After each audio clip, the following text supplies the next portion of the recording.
So what has changed in Dennis's brain to leave him so fearful? Doug Bremner exposes Dennis to vivid reminders of the Vietnam War, pictures and sounds designed to frighten in order to study the brain circuits involved in the fear response. One current theory is that fear involves two separate pathways in the brain. Any potential threat activates a specialized fear structure called the amygdala, which automatically sends out signals triggering responses like sweaty palms or increased heart rate. But a slower second circuit routes right through the cortex.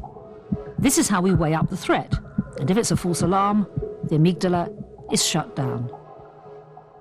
So it's a delicate balance. You need the primitive part of the brain to survive, to turn on the fear response, but you don't want the fear response to become so incapacitating that you can't think. Could this balance have been upset in Dennis's brain?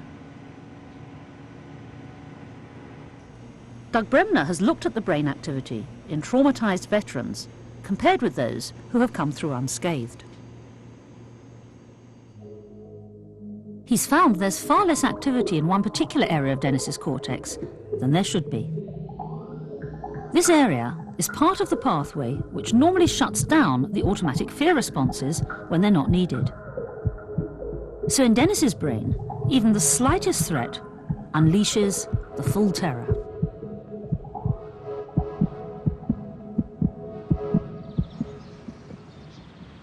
So why can't Dennis control his fear responses? Doug Bremner thinks that the best clue comes from the way patients like Dennis seem to dwell on their memories of the war.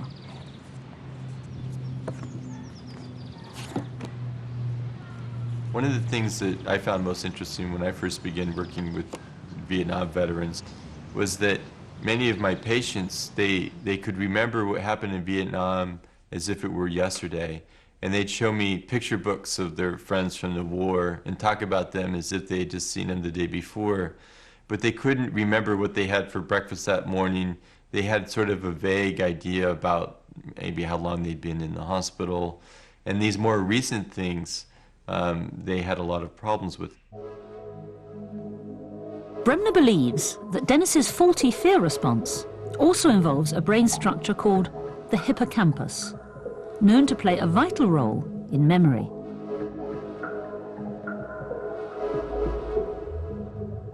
We did an MRI scan on Dennis, and this is his hippocampus here, this gray area there, and it's visibly, I can just look at the scan and tell you that it's smaller in volume compared to a normal individual where the hippocampus is much larger.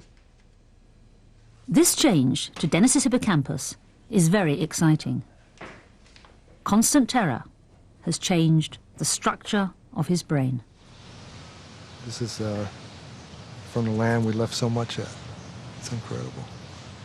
It's as if his experiences in Vietnam have worn such a deep groove that he's trapped in the past.